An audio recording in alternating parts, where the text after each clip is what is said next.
ऊंची स्वर देके।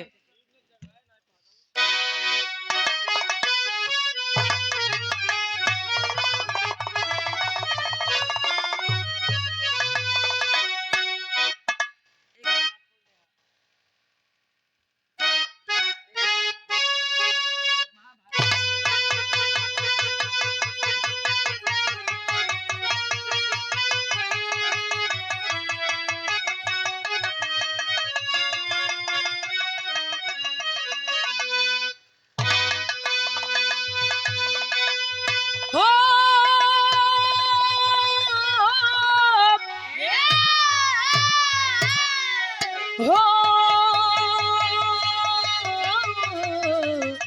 सवरिया भोले बाबा जोगिया हो राम।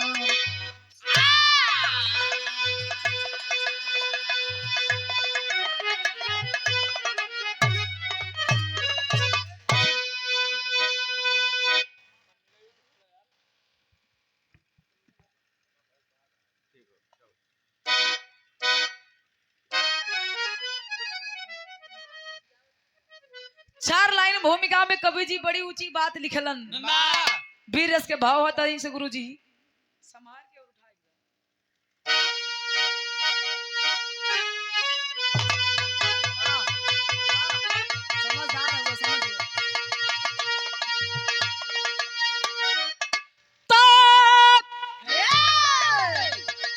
सिंह की गोद में सिंह पैदा हुआ, जिसकी हिम्मत को कोई हिला ना सका, भानु भी बाल से जिसके नीचे रहा, सिंधु का जल भी जिसको डुबा ना सका, पराजित हुआ काल का कारवा, वीरता वीर बालक की जानी गई, हंस रहा था कटासी से आकाश में, सुर्खियों में विजय मौत मानी।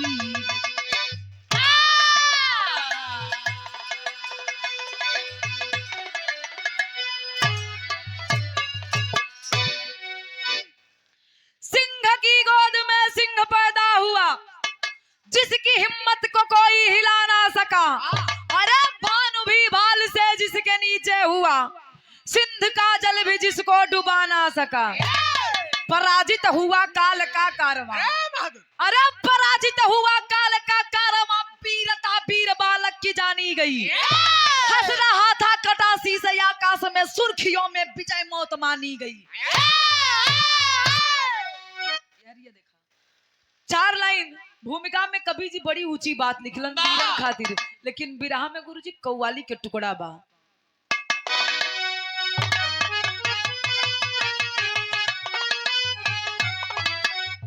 वाह बहुत अच्छे।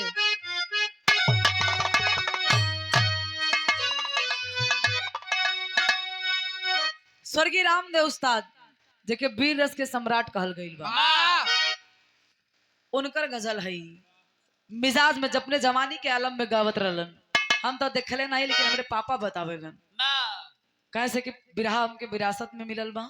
पापा हमारे बताओ कि जब ये गजल के उगा देना तो एक बार कोरस वाले समझ ल, फिर वो बेचारे सोचे कहाँ सब ले ही हम स्वर। हाँ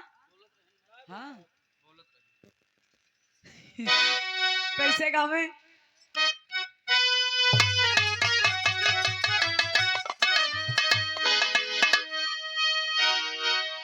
अरे काबे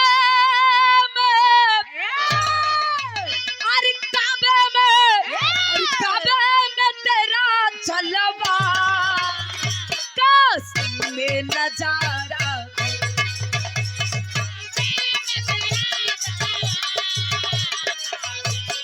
अरे जिया बहादुर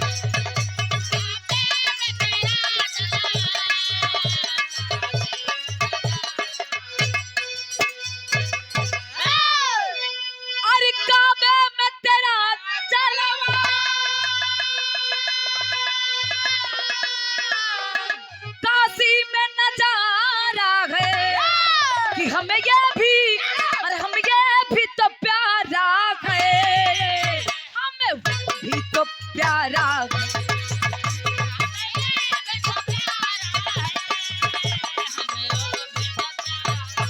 जिया बहादुर।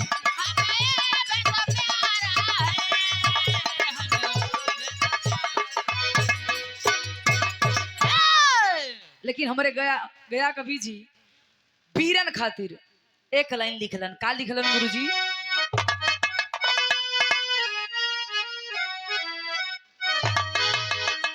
अरे शबनम में, अरे शबनम में, अरे शबनम में छुपा सोला अंगार बना डाला।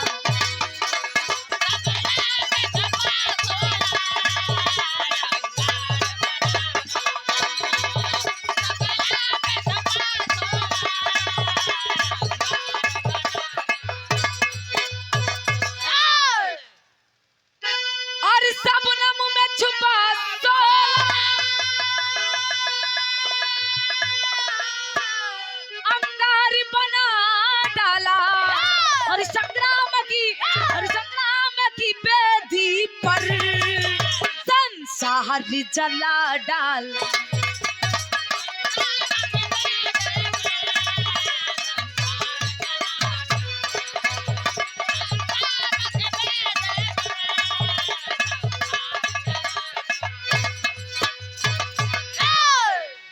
संग्राम की वेदी पर संसार जला डाला। कहानी की यही से शुरुआत है गुरुजी। कहानी कब और कैसन कहवा से है नजम में कहना बा।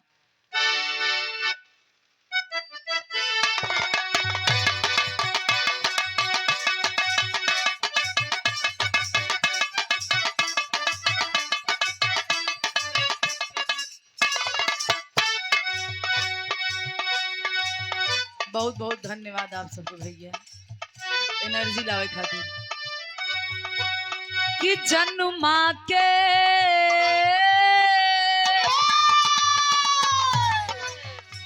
जन्मा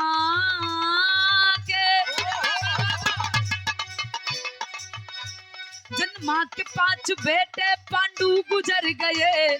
जन्मा के 5 बेटे पांडु गुजर गए। धृतराष्ट्र को भतीजे 5 यखर गए।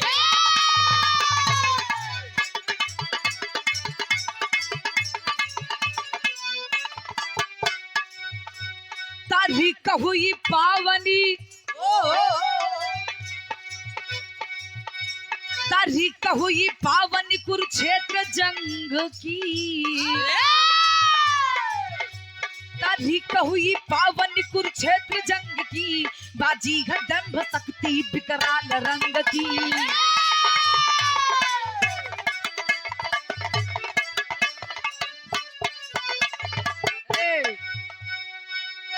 कहानी के यही जैसे शुरुआत बा। बात वे समय के बा जौने समय राजा पांडु के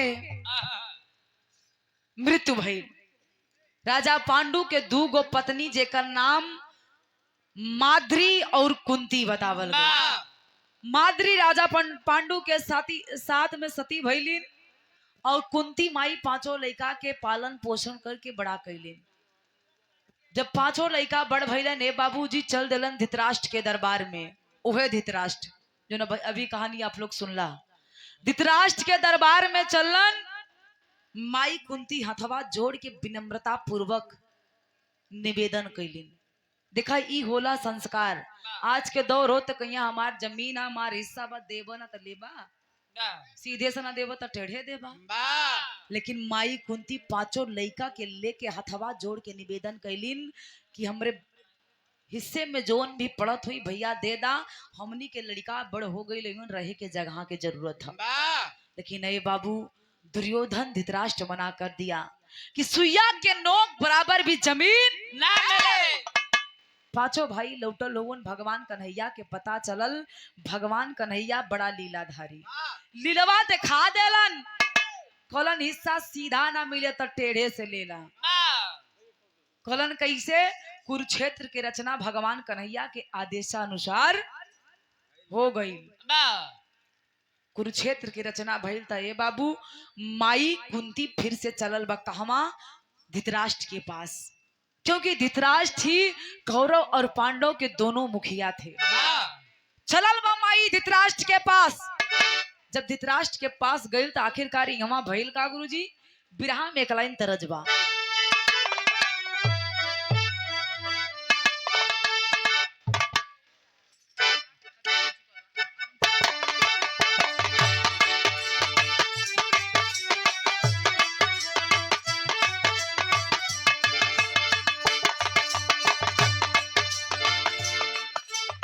तरज हुए बा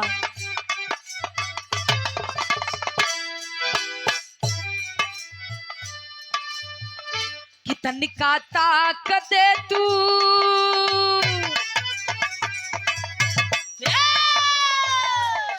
कोनो लइका कहे कि तनिका ताकत दे तू हमारी ओरिया मोर जाई थी, आय हाय मोर जाई थी, बिना गंगा में ना कैले हम का और जाई थी।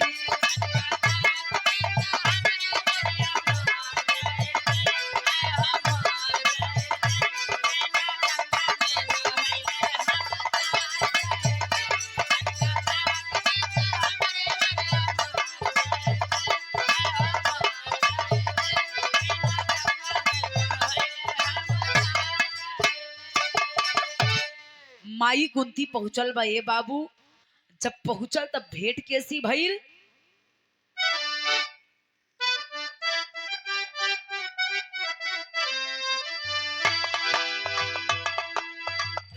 इहे भइल कि कहली कुंती तब गंधारी से सुनाए बतिया, हो सुनाए बतिया, काहे कैले बाड़ू बहिनी तू कठोर छतिया।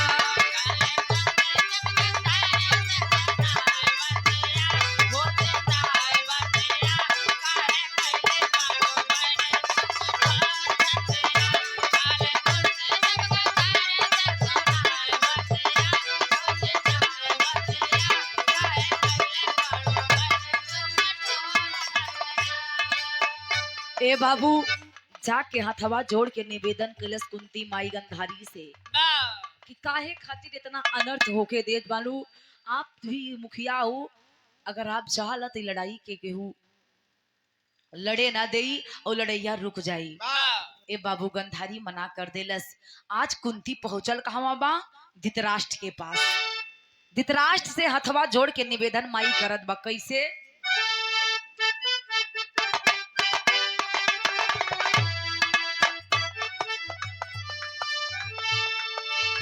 हाथ जोड़ी कैली धृतराष्ट्र से विनीतिया, काहे अपनौला जेठा अधर्म के नीतिया।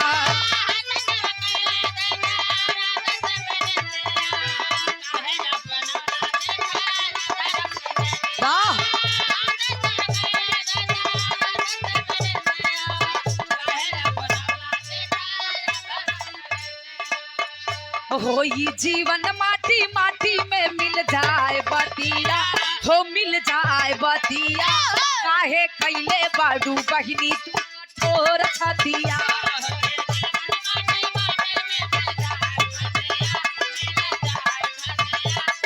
अरे जिया बहादुर।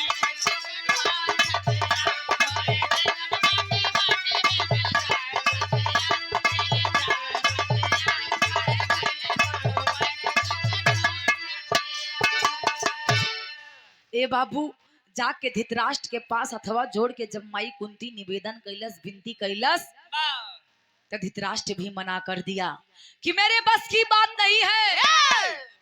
अगर ये लड़ाई ठन चुकी है तो लड़ाई हो के रहेगी, इस लड़ाई को रोकने वाला कोई पैदा नहीं है। ए बाबू माई कुंती समझ गई कि धृतराष्ट्र के बस के बात ना। लौट के आवत था अखिया में आंसू बा। माई यह सोचत बा कि हमार 5 गो लइका कौरव के अपार सेना, अगर हमरे लाल के कुछ हो जाई तो हमार जिंदगिया एकदम बेकार हो जाई। लेकिन भेंट यार कैसी भइल। नसरती जेकर उपनाम अहिल्यावती बतावल गई। अहिल्यावती के एक बेटवा जौने बेटवा के नाम बरबरीक है बाबूजी।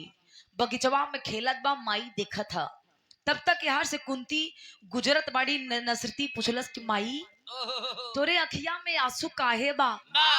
बतिया का बा? माई कुंती पूरी बतिया बता देलस कि हमार 5 गो लइका कौरव के अपार सेना लड़ैया होके चलत बा। अगर हमरे लाल के कुछ हो जाई तो हमार जिंदगिया एकदम नरक बन जाई, बेकार हो जाई। के करे सहारे हम जियब। ए बाबू, माई कुंती बतिया बता के चल देलस। नसरती कैले का बा गुरुजी? बिरहा में एक लाइन तरज हो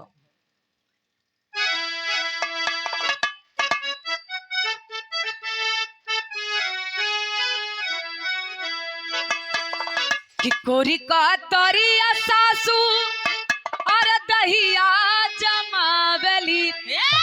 कोरी का तरिया सासू और दहिया जमावली। हमारी त डारली जो रनवा राधा हो काधा मान मोहे।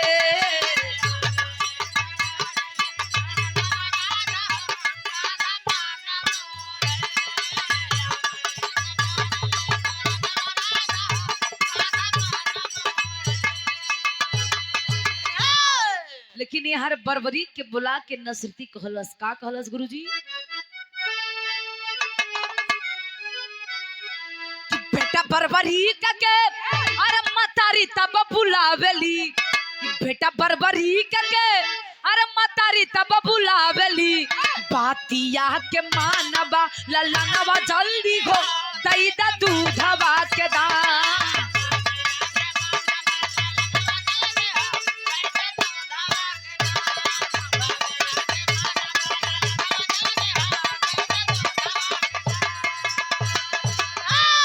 नसरती बरबरी के बोलौलस कि बेटा अगर वीर बने के बा तो बगीचा में तो के लड़ला से वीर तू ना बन जाइबा।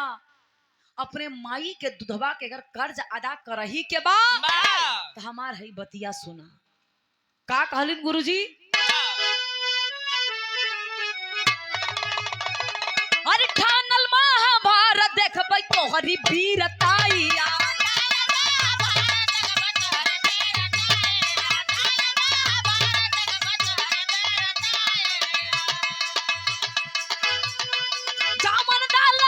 जाके करबा लड़ाइया।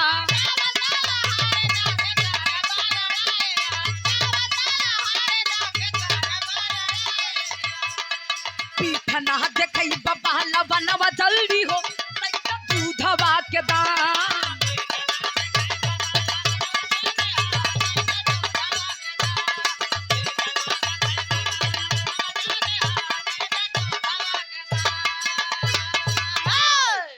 ए पंचो, माई नसरती अपने बेटवा बरबरी के बुला के कलश के बेटा अपने माई के अगर दूध के कर्ज अदा करही के बाद तो जाके महाभारत के लड़ाई में भाग लेला। जवन दलहारी उदल से तोहरा के लड़ाई करे के बाद। अच्छा, यहाँ माई से एक गलती भइल, नसरती से गलतिया का भइल? नसरती ई ना बतौली तो के पांडव की तरफ से लड़ी के बा, बल्कि ई कॉलिन की जवन दलहारी हुए दल से तो के लड़ैया। अब नसरती के भी डर बा कि कौरव के अपार सेना, पांडव 5 भाई तो हार तो पांडवे के होई। ये से माई नसरती कॉलिन की बेटा जवन दलहारी उहे दल से तो के लड़ाई करे के बा। ए बाबू, इतनी बतिया सुनते बरबरीक माई से मुस्कुरा के बात कलस का? कलस गुरुजी? बिरहा में तरज है।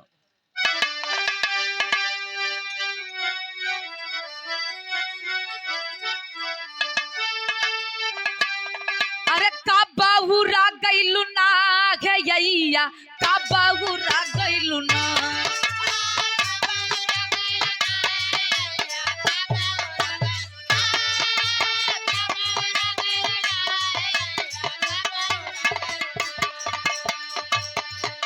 लेकिन नसरती कहलस बेटवा से तब बेटा बरबरी माई से कहलस काहे डरा गइल नार माई, काहे डरा गइल ना।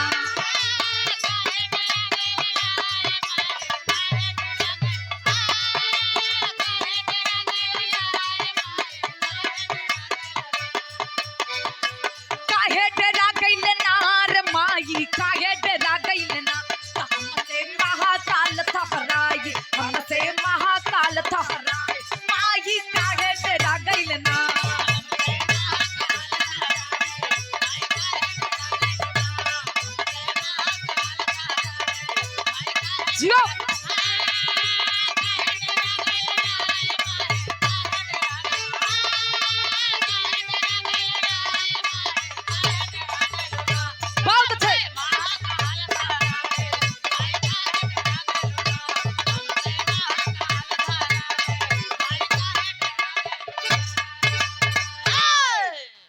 माई के चरनिया के धूल लेलस बरबरी कलश की माई तो के अपने दूध पे अगर शक ना हो तो तू डरैहा मत। ये तो हर बेटवा जात बा जब तक दुश्मन के गर्दन काट ना दे तब तक लौट के अपन चेहरा ना दिखाई। बस अपन आशीर्वाद दे दे माई।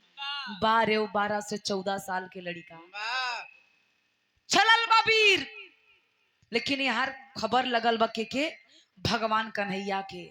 भगवान कन्हैया के खबर लगल तब भगवान कन्हैया अपन भेसवा बदलन, ब्राह्मण रूप बना के औलन कहवा एक पीपल के पेड़ के नीचे आके रास्ता रोकलन और कैलन का गुरुजी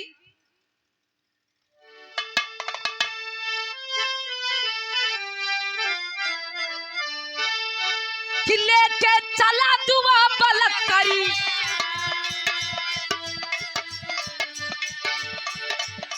लेके चला दुआ पलक करिया मोहन पौले खबरिया।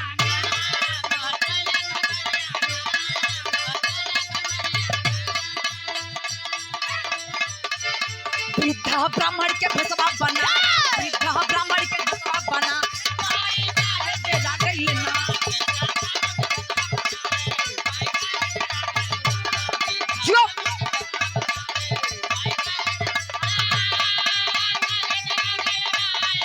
क्या बात है।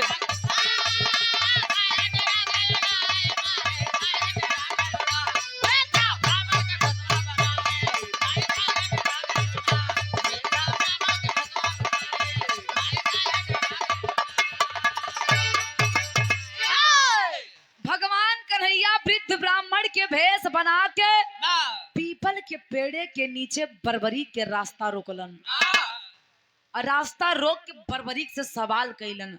सवाल का कैलन गुरुजी बिरहा में स्वर्गीय रामदेव उस्ताद के तरजबा कैसे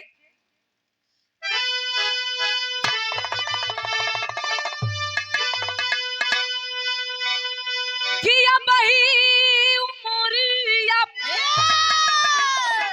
अरे या बही उमरिया या छोटा गोरिया, अरे छोटा गोरिया तका घे रंगले बाडू लाल लाल ओठ गोरिया।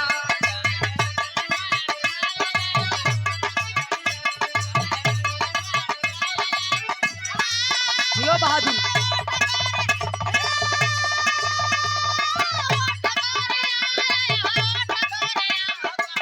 शेर हुआ।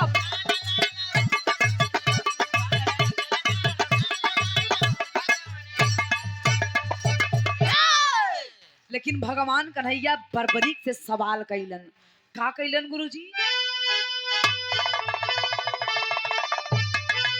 कि या बही उमरिया, अरे या बही उमरिया नदाना बचबा, अरे नदाना बचबा तो कैसे रोकबा समाज में बान बचबा।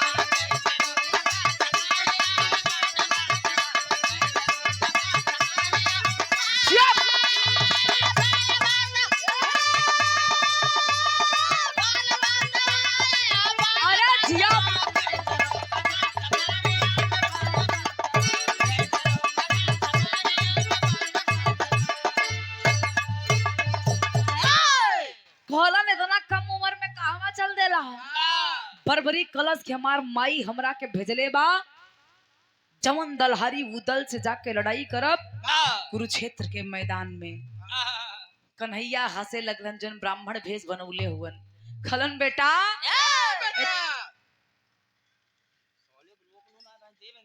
जायदा काका हुवन खलन की अब तोहार इतना कम उम्र बा वही में तनी बड़ी बड़ी बात तो जात हुआ तो हमार बतिया सुना। तू कहवा जात हुआ तो के ना पता बा लेकिन हम बतावत है अब वही से रुक जा। का बतौलन कहे सेना या पार कुरुक्षेत्र में तूफानी, अरे सेना या पार कुरुक्षेत्र में तूफानी लई लई है छड़ा में तो जिंदगानी।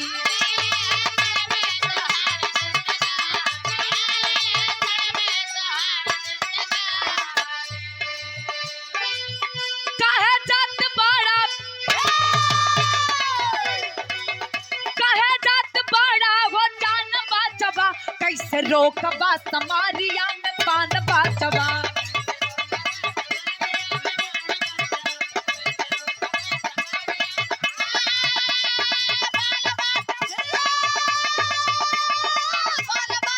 जियो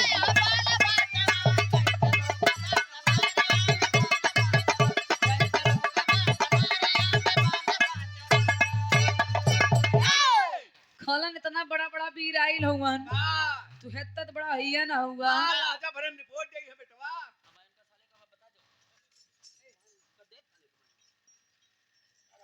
अरे तो तू इतना बड़ा थोड़ी ना, बरबरी छोट रहा, झगड़ा मत करा। जाए द काका है, जब तोहार सारे ही हैं तो दुनिया का रोगी। ए भैया बरबरी कलन की सुना, तू हमरा के ज्यादा ज्ञान मत दा। हम कहाँ जात है, कितना बड़ा पीर आइल हो, हमके सब पता बा। तो के का चाहिए तू बोला। भगवान कन्हैया का लड़का बड़ा हठी है, देखन में छोट लगे घाव करे। कलन बेटा जात हुआ था जा, लेकिन एक ठे हमार काम करे जा। हम तो हर परीक्षा लेवे चाहते, तू सक्सेस होइबा कि ना होइबा। कलन परीक्षा कन्हैया कलन हाँ परीक्षा का लेलन गुरुजी।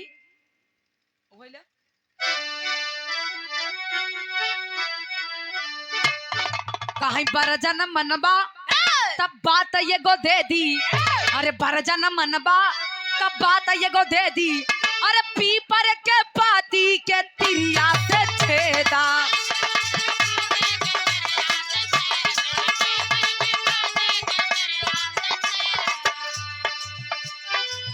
तब ही वीर तैया के, तब ही वीर तैया पहचान बाचवा। कैसे रोकबा समारिया में पान बाचवा।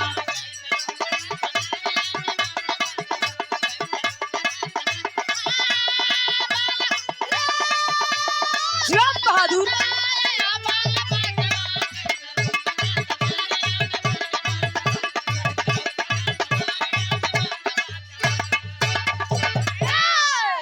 ए पंचो, भगवान कन्हैया कलन तोहार हम परीक्षा इहे ले। आई पीपर के पेड़े में जतना पाती बा, ई पीपल के पेड़ में जतना पाती बा, कुल पतिया के एक ही तीर से छेदा। अगर एक ही तीर से कुल पतिया में छेद कर दे बा, जानब की तो बहुत बड़ा वीर हुआ, तो के कुरुक्षेत्र के मैदान में जाए के आदेश हम दे दे। बरबरी लगे मुस्की मारे, कहे बस ये तनी बात, हम एक सेकंड में करके दिखावे। निकल धनुष बाण और तैयारी कर दे ले बा चलावे के। और जब चलौलस तब भगवान कन्हैया के अखिया खुली का खुली, मुन्ना बाबा के हाँ खैलन का भैया बिराह में तरस बदल गई।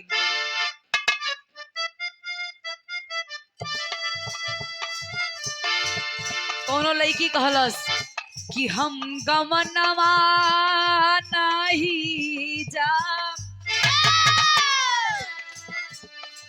हम गमनवा नहीं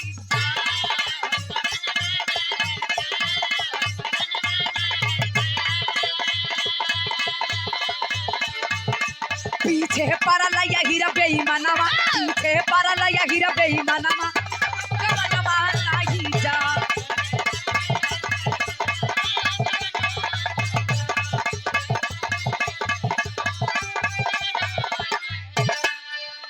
अच्छा लइकवो कम ना रहल, काहे हम पक्का आसी कही, अगर तू जाबू ना तो हम जबरी लेके आई।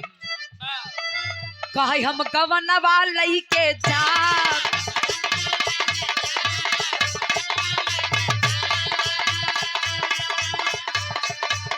चाहे कूटी पर रही हिरनवा, चाहे फाटी पर रही खानदानवा, गवनवा लइके जा।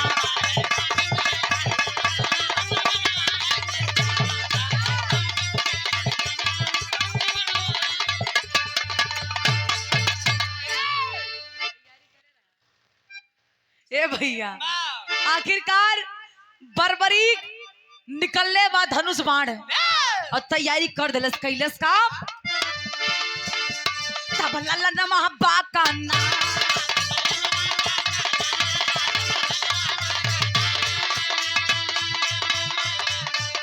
जैसा धनुष के ऊपर जैसा धनुष के ऊपर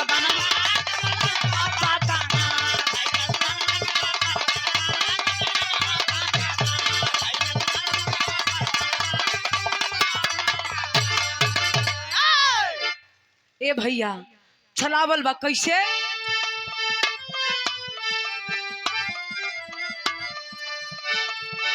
चोरी किया मान एक पाती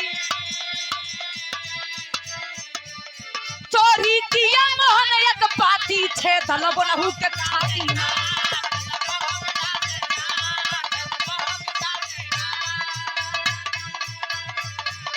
ठट्ठा हमारी हसे बलवनमा हमारी हसे बलवनमा बाकाना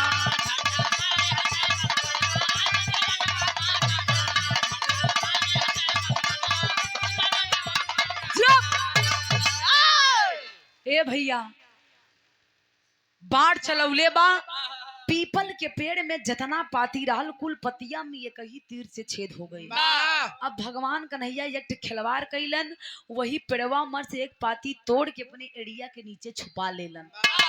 कन्हैया देखलन कलन हो गई बरबरी कलश की देख ले कहू पाती छूटल कन्हैया सोचत हन जो एड़िया के नीचे दबाए ही उ तो बचई बा धीरे से एड़ी के नीचे से पत्ती निकलन तो देखलन वही में कहियो भगवान कन्हैया खलन की बाप रे बाप ये तो बहुत बढ़ियार वीर है अगर ये चल जाई तो अर्जुनों से कुछ होई होई भगवान कन्हैया कलन तू इतना बड़ा वीर हुआ तू कहाँ से आयल हुआ ब्राह्मण रूपी कृष्ण कहे ब्राह्मण रूपी कृष्ण कहे धन्य वीरता तेरी है अरे महाकाल भी थारा ये जब बाजी रण में बेरी है किस वंश के दीपक हो तुम कन्हैया पूछो थोवन किस वंश के दीपक हो तुम क्या नाम तुम्हारा बतलाओ देख के इस बिच्छा ब्राह्मण को शौक से तुम लड़ने जाओ हमरा के कुछ दे दा हम जोन मांगब अब प्रेम से तू लड़ाई करे जा तोहरा जैसन वीर क्यों बा लेकिन तू के हुआ तब बर्बरीक कलश नाम मेरा बर्बरीक सही नाम मेरा बर्बरीक सही पिता घटोत्कच बलशाली अरे मांग ली इच्छा जो तुम्हारी बचा न जाए मेरी खाली कहा हमारा नाम बर्बरीक बा हमरे बाप का नाम घटोत्कच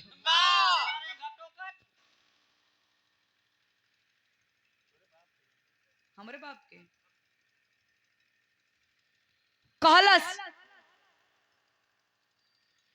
कि अगर हमने कुछ दे देली बचन तो कबो पीछे मांग ला तो के जोन मांगे के बा ई अहिरे के जुबान है कबो पीछे सुरेश भैया ए भैया भगवान कन्हैया कलन हमका तो यही इंतजार बा तू बचन दौड़ तो कम फसाई भगवान कन्हैया बचन बधा के तिरवाचा बधा के मंगलन टेरी के लाइन है गुरुजी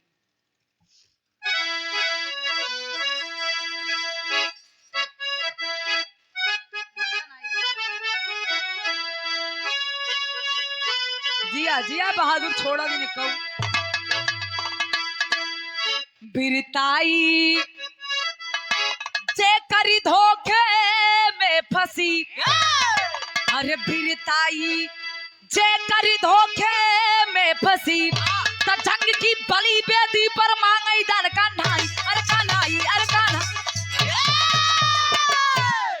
जंग की बलि बेदी पर मांगे दान कन्हाई बिरताई जेकर धोखे में फंसी ए बाबू भगवान कन्हैया माया फैला के मंगलन खा मंगलन गुरुजी बिरहा में कलाइन पापट के अंदाज है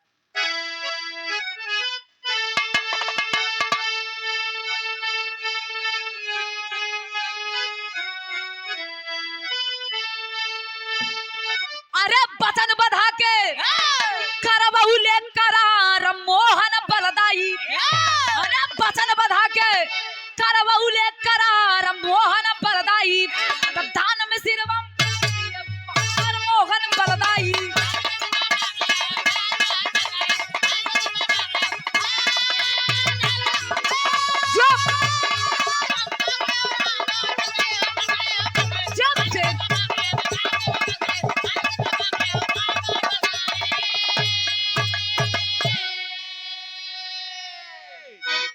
भगवान कन्हैया कहलन कि अगर कुछ देवही चाहत हुआ तब बेटा हमरा के एक चीज दे दा। कहलन ऊ का? कहीं एक गर्दनवा अपन काट के हमारे हथेलिया पर रख दा। जब इतनी बतिया बरबरी सुनलस, बाप रे बाप, 2 कदम पीछे हटलस और कहलस कि तू हौवा के अपने असली रूप में आई जा, अन्ना तो जितना छेदी पतिया में कैली उतना तोहरा शरीरिया में करब। ए बाबू, भगवान कन्हैया कलन ई लागत बड़ा खतरनाको है। कलन ए बेटा हम बता दे हम के ही, लेकिन ओकरे पहले एक सवाल और। खलस तोहार जिंदगी भी सवाल हम खड़ा होके तोहार जवाब दे। कलन बस एक अंतिम सवाल ई बता दा कि महाभारत के लड़ाई करे तो चल देला तू, कुरुक्षेत्र के मैदान में जात हुआ, तोरे पास ऐसन कवन तीर बा कि तू वहां ले जाके अपन चढ़ाई बा? काहे से कितना बड़ा बड़ा वीर बलशाली हुआ, तोहार वहां कुछ लागी होगी ना।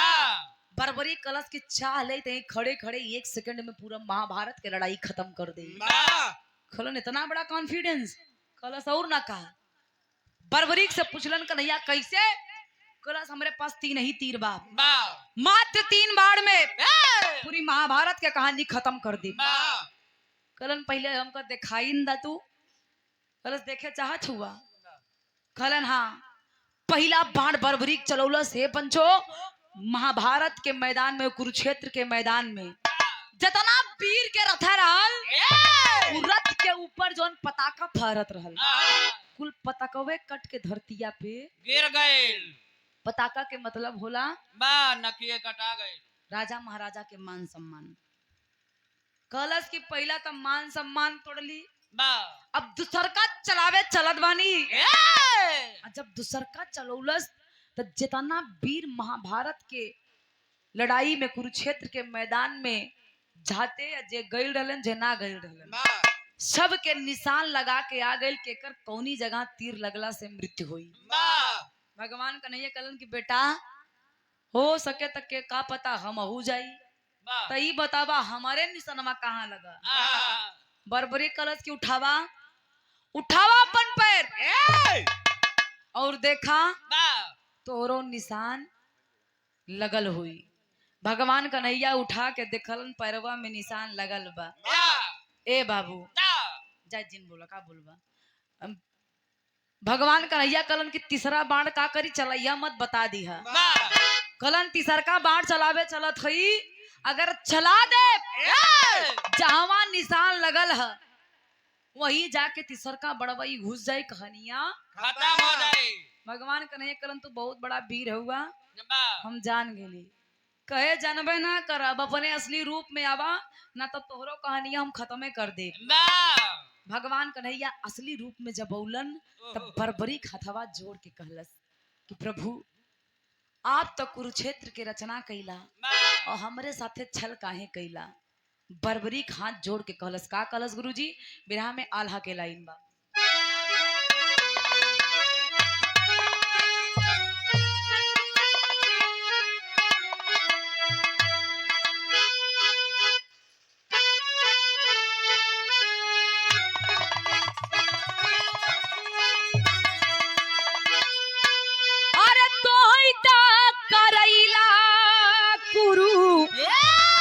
क्षेत्र के रचनमा अरे पांडव दल के बानल बाटा सारा की जुधा,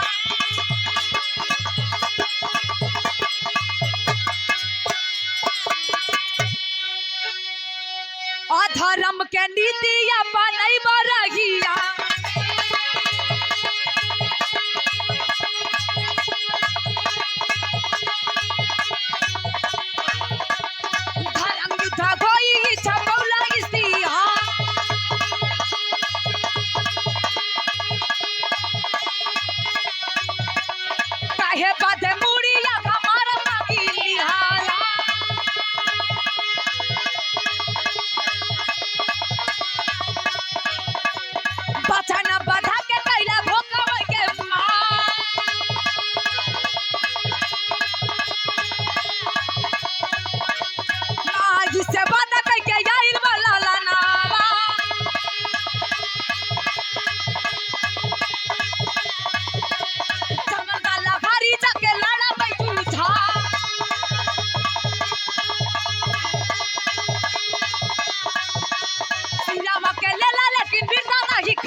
अखिया के ज्योति नहीं पूजा अरे कार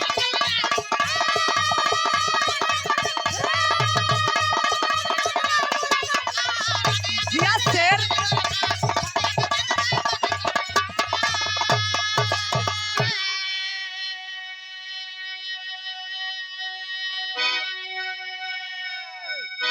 बर्बरी कलश की प्रभु आप तो कुरुक्षेत्र की रचना करेला एगो वादा कैला कि लड़ाई सत्य के है धर्म के बा तो हमारे साथे छल काहे कैला ये प्रभु एके बता दा हमके कष्ट ई बात के ना बा कि आप हमार गर्दन मांग लेला हम खुशी खुशी काट के आपके हथेली पे धर देव लेकिन आप ई बतावा कि हमरे साथे छल कैला तकैला काहे अपने माई से हम एगो वादा करके गइल बानी कि अपने माई के दूध के कर्ज अदा करब जवन दलहारी उदल से लड़ाई करब भगवान कन्हैया हंस के कलन की बर्बरी तुहार वीरता कबो खाली ना जाई तू वीर हउआ वीर रहबा और वीर पहले भी रहा भगवान कन्हैया कलन तो बर्बरी कलश के हम तो वीर ना रह गईली अगर गर्दन काट के दे दे तो अपने माई के नजर में हम वीर ना बल्कि कायर बन जाई भगवान कन्हैया कलन की बेटा तोरे माई के भी इच्छा बा कि तू लड़ाई पांडव की तरफ से करा लेकिन बतावे में उनकरा से गलती हो गई बा ये से तोहार गर्दन हमके मांगे के पड़ल मजबूरी हमार बा अगर तू कुरुक्षेत्र के मैदान में जइबा तो कहानियां उलट जाई कौरव के जीत होई पांडव के हार होई ए पंचो बर्बरी कलश की प्रभु हमार गर्दन लेवे से पहले एक अंतिम इच्छा बा कलन का कलश की हम देखे चाहत बानी की लड़ैया में कितना वीर आई लगन गर्दनवा लेला स्वामी लेकिन हमरे अखिया के ज्योति ना बुझे पावे भगवान कन्हैया आशीर्वाद देलन कि गर्दन भले अलग हो जाए लेकिन आंख के रोशनी बुझी ना ए बंचो गर्दनवा काट के आज बर्बरी भगवान कन्हैया के हथेलिया पे जब रखलस तो भगवान कन्हैया के अखिया से झरझर झरझर आंसू गिरे लगल बार दुनिया के मालिक यह सोचे लगलन कि इतना कम उम्र में इतनी बड़ी बात इतना बहादुरी के काम आज लइका के ले बा उ गर्दनवा के लेके चलन कहा गुरुजी विरह में अंतिम और आखिरी खड़ी के लाइन हो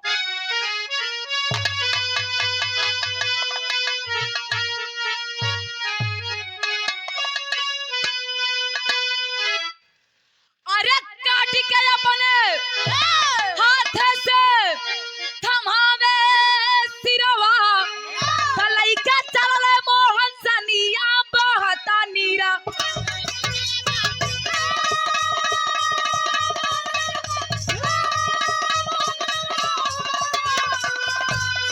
जियो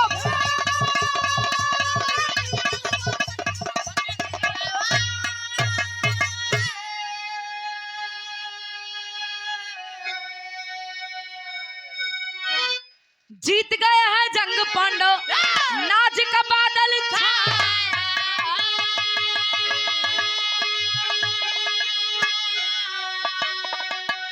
अर्जुन भीम नकुल सहदेव को अहंकार लहराया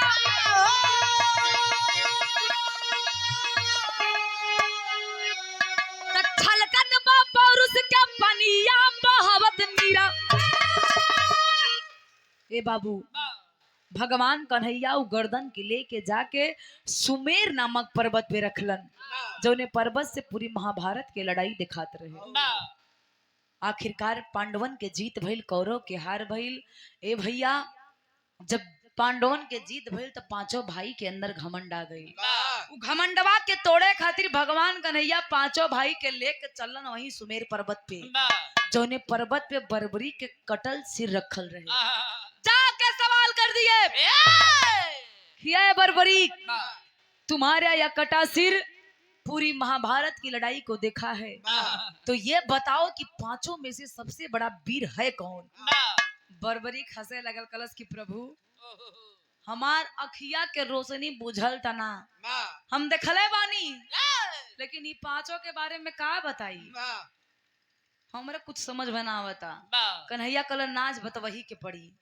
अगर आज ना बतईबा तो इन्हीं के घमंड कपारे चढ़ जाई कौरव के विनाश भइल घमंड की वजह से तो ई पांचों भाई के घमंड के वजह से विनाश होए में तनिक टाइम ना बर्बरीक बतौलस भगवान कन्हैया के आदेश पे कि प्रभु हम महाभारत के लड़ाई में दुइये चीज देखली। बा एक भगवान विष्णु के सुदर्शन चक्र ए और दूसर का माई काली के तलवार। बा ई पांचों भाई कहाँ रहलन हमके कुछ पता होता? ना भीम कहलन कहो बतावा इतनी लड़ाई हम लड़े। 21 सेकंड में एकदम पत्ता। साहब भगवान कन्हैया कहलन की है असली बात है। ना ई दू चीज के अलावा तो उन्हीं लोगन के कोनो योगदान। ना रे ए बाबू आज घमंड उतरल बा, बा घमंड खत्म भइल। ना जब घमंड खत्म भइल तो ए भैया पांचों भाई हथवा जोड़ के बर्बरीक से एक बात कहलन कि आप तो बहुत बड़ा वीर हुआ, बहुत बड़ा योद्धा हुआ, हमनी के निवेदन बा ओकरे पहले भगवान कन्हैया जोन सर के कटलन धड़ के आदि शक्ति दुर्गा जगदम्बा के समर्पित कैलन, याद कैलन। जब याद कैलन तो दुर्गा उधड़ के लेके अलिन। जब धड़ के लैलन ये बाबू तब फिर से सर और धड़ के जोड़ के भगवान कन्हैया बर्बरीक के नया जीवन देलन। बा नया जीवन मिलल बा। अर्जुन भीम नकुल सहदेव युधिष्ठिर बा पांचों भाई कलन की जाल के आप ही राज सिंहासन संभाली, आहा, पूरा राज्य आपके बा, हमनी आपके सेवक बने चाहत है। बा बर्बरीक हंस के कलश की है अर्जुन आहा, इ माया रूपी संसार में दोबारा हमके राज करे के ना हम देख लेनी ए कि कितना बड़ा यहाँ वीर हुवन, बा असलियत का बा। ना ए प्रभु हमरा के इजाजत दे दी कि हम भक्ति करके अपन जीवन के अंत कर दी। ना बाबूजी बताया जाता है बर्बरीक खाटू नामक गांव में तपस्या करके अपने शरीर को त्यागा, जिस स्थान का नाम खाटू श्याम पड़ा। बा अंतिम और आखिरी लाइन में कहना है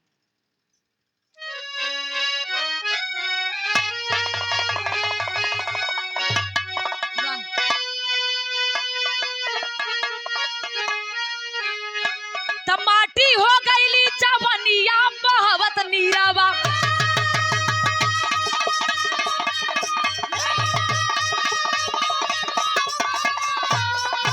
जो शेर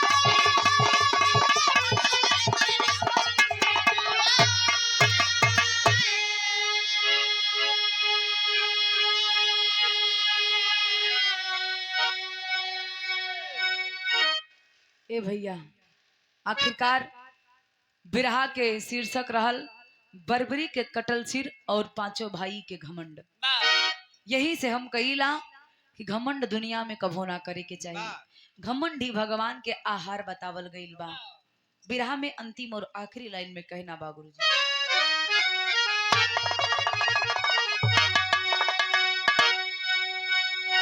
गुरु बिहारी गुरु गणेश आँख अभी है जिंदा,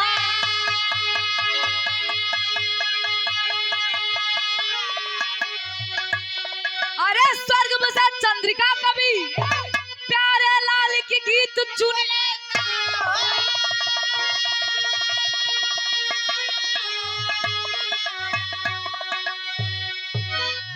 बिरताई जे करी धो